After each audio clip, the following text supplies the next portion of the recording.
So one of the main questions that came up for me as I was preparing for this episode is, why do so many of us lose ourselves in our sport? Why do we lose our identity? Why does our entire being become what we do rather than who we actually are?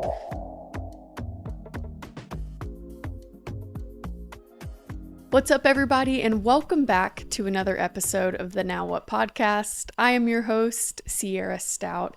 I'm so glad you're here, and if you haven't checked out the first two episodes, I highly encourage you go do that before you start this one.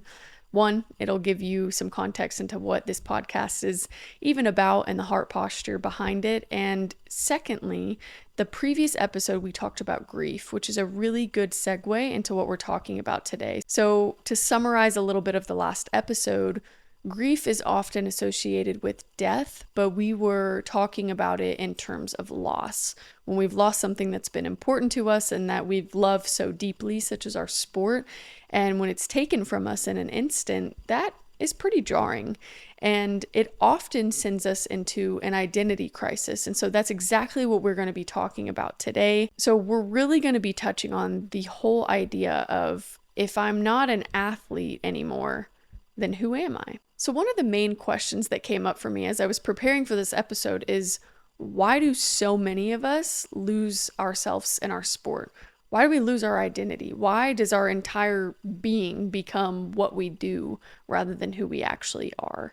You know, it's really interesting when I started unpacking identity, and we have external layers of identity and internal layers. So a couple external examples are awards, accolades, status, titles, roles, etc. Those are all external identities. Then when you look internally, some internal identities are values, passions, belief, personality, etc. So I want you to keep that in mind as we move forward and evaluating kind of, hey, which category does this fall into for me? And then why is that taking over my life so much? So again, external and internal. Odds are, if you're watching this episode right now, you've probably experienced your identity and your entire world revolving around your sports performance. Think about it. Your schedule, your routine, your relationships, etc. From a young age, you were probably introduced as, hi, I'm whatever your name is in the sport that you play. So for example, hi, I'm Sierra, the golfer. I play golf, right? And that label stuck. And so for years, that is what your identity began to shape around. So with that, I want to ask you a question. When was the last time that you introduced yourself without mentioning your sport? It was really interesting. The other week, I was with some friends in North Carolina, and I had an opportunity to meet a lot of new people, which was awesome, and I love it. But I noticed this. I was introduced to this guy, and he immediately told me, hey, here's my name, and I played this sport in college. And I was like, oh, no way. Like, I played a sport in college too. And so we were able to connect off of that. And we talked about the identity crisis and finding ourselves and kind of filling the void that was left when everything came to an end. But it was really interesting to me that he introduced himself and also paired his sport with it. So I just want to ask, when was the last time you introduced yourself without mentioning your sport? And for the record, I'm not shaming you if you've introduced yourself with your sport recently, but it's interesting because it might start to help you realize that maybe your identity is still tied up into it. So that's what we're talking about today, because we want to break that off. We want to break free from our identity and our sport. So what happens when our identity is stripped away? This is something that I want to unpack here for the next couple of minutes, but there are emotional symptoms and psychological symptoms. I'm going to read some of them off here, and if you can relate with them, then maybe you realize, oh, I'm just having a response to my identity being stripped away. So here they are. Emotional symptoms are feeling lost, directionless, and invisible. It's kind of that isolated feeling. You may be struggling to find motivation or purpose. I know that was something that I've been working through for the past couple of years since losing my sport and being removed from it and navigating this whole identity crisis. Is I really had a hard time feeling motivated to do things. And that was hard for me because I was always a super disciplined person, and I still am, but I felt a little lost in it and it scared me. So that was some emotional responses that I've experienced, but maybe you have as well. But for psychological symptoms and responses, you may have a loss of confidence and maybe internally asking the question, am I even good at anything else? I know that I've wrestled with that before. And then there's the existential questions of, do I still matter? Of course you do. But again, I'm not discrediting this because I've been there and I've been asking myself the same thing for a couple years now. And I've had to break that off because you absolutely matter and you are way more than your sport. And if you have ties to that still, again, this is what we're going to work on breaking off today. We're doing it together because I promise you're not alone. So by now, you might be asking, okay, all right, I get it. I'm having an identity crisis. I don't like to admit it, but those emotional and psychological symptoms hit home for me. Okay. So, how do we practically rebuild our identity? What does that look like? I did some research and I also pulled from things that I've been working on for the past couple years, and I just wanted to share them with you. So, first and foremost, we're going to shift our mindset from I was this to I am becoming that, right? So, oh, I was a golfer. Okay. And I'm also becoming this. So I've had to learn to find core values and things that are important to me so that I can work on that identity shift of, yes, I was a golfer, but I am becoming an entrepreneur. I am becoming a better leader. I am becoming a strong friend. And I'm leaning into things that are valuable to me outside of my sport. So if you have a pen or paper, or maybe you can just write this down on the notes app in your phone, wherever you're listening or however you want to do this, I want you to take note of the tools and questions to help guide this rebuilding process of your identity. This is what I worked through when I was struggling with this pretty deeply. So here they are. Number one, what are your values? What are your values? I think when we're so caught up in our sport, we lose sight of things that are actually valuable to us in life more than just a performance or what teammates think of us or what coaches think or whatever that is, right? So what are your values? This may take some time.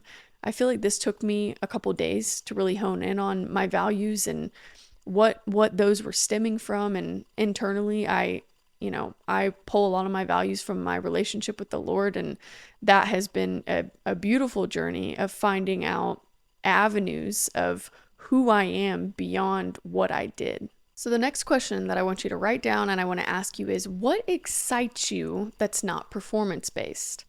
This, for me, literally sent me into orbit. I was like, what do you mean people get excited about something that's not performance-based?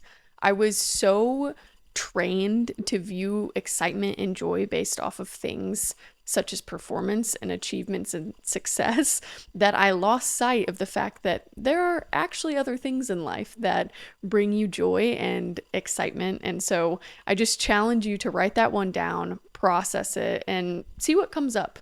It's really interesting. So the next question is, what parts of your personality were put on pause for your sport?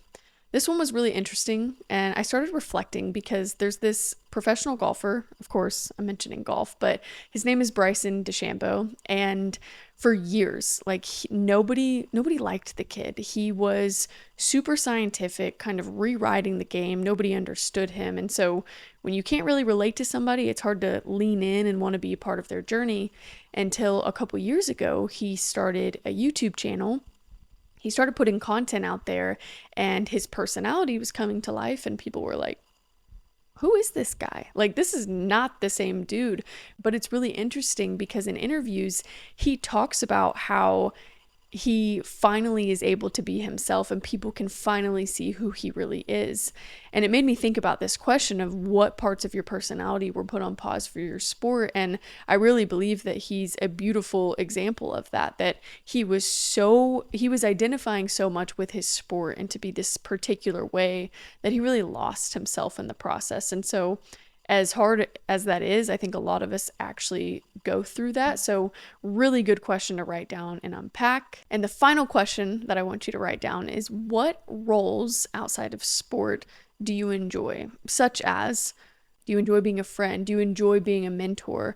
Do you enjoy being an artist? Do you enjoy being a leader, etc.? Finding those roles that you can be a part of that bring you joy. So all of these are supposed to help you with the shift from I am to I am becoming, and it really will just allow you to get to know yourself in a new light, which I loved, and it certainly helped me. But before we move on to the next thing, I do want to talk about the aspect of reframing, right? So you have so many qualities and characteristics that you gained and attained from being an athlete that you really are carrying with you. And I don't want you to discredit any of that. So instead of having this perspective of, woe is me, I've lost all of these things, how about you start to reframe these characteristics and traits such as discipline and leadership and excellence and all of these things that you really did acquire from being an athlete at such a high level, and start to repurpose them.